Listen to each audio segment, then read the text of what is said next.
Once again, we were all wrong, but I am ready for the next chapters. Heyo guys, we're here to talk about Rent-A-Girlfriend chapter 384, so make sure you caught up with all the recent chapters. Don't worry, I have a little playlist of some of the most recent chapter reviews, so go check that out. But let's hop onto this because things are starting to look bleak, or are they? And as always, if you want to ride this roller coaster that is Rent-A-Girlfriend until the very end, don't forget to hit the subscribe button. But onto the chapter, and the date is officially over, and we are now in New York, and it looks like we're kinda right after chapter 381. Is this a real separation arc? It's starting to really look like it as we just move on to the next day, and not even the morning, the afternoon. Kazuya's already packed up and he's cleaning up. And I want to give Kazuya his credit because he is taking this like a man once again, just like chapter 381. It's a huge contrast compared over to the Paradise arc where he got rejected before he even had the chance to confess in that whole mess, but now he's taking this on the chin. Kazuya is still trying to process that whole night, but he at least is trying to see the positive that he is reaching her. The fact that she might be in love is so big for him. Like, think about it, this beautiful girl might be in love with him.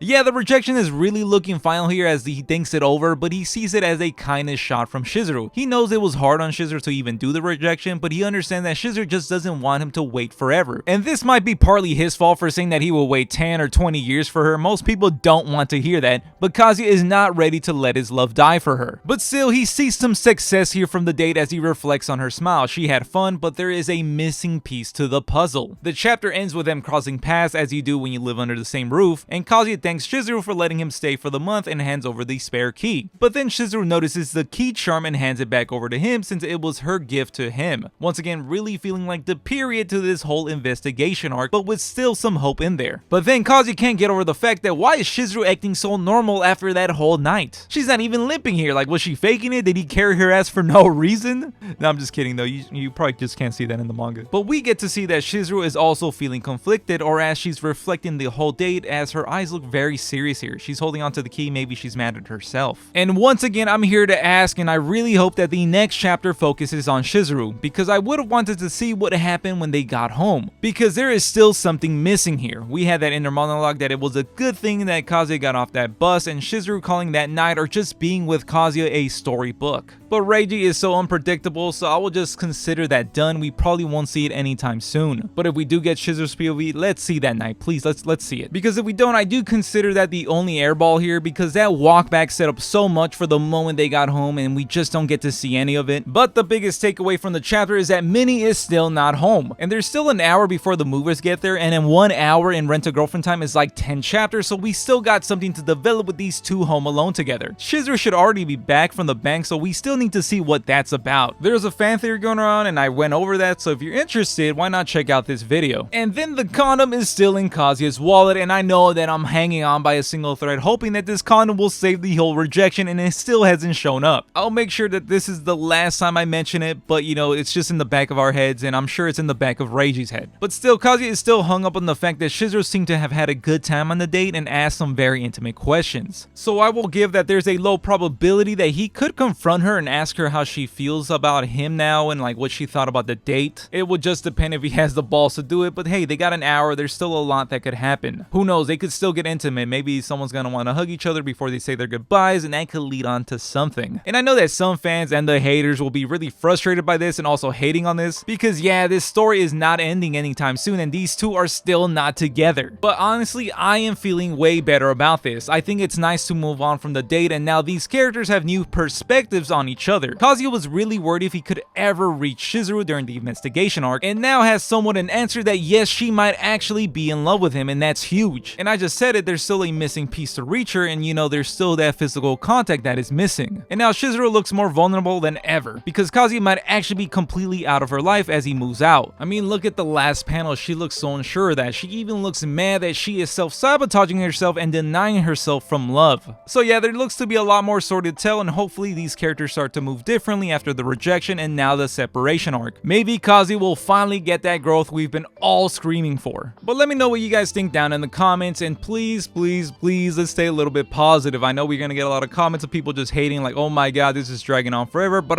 come on guys, there's some positive to this. I just explained myself. Of course, I can be completely wrong, as I have been, because Reiji is that unpredictable. And if you made it this far into the video, don't forget to hit the like button, that would help me out so much. And why not hit the subscribe button if you think that Kazuya should just move on and get back with Ruka and take take her seriously, and I'll catch you guys on the next one. Thanks for watching, I appreciate you. We're really gonna get like 600 chapters, aren't we?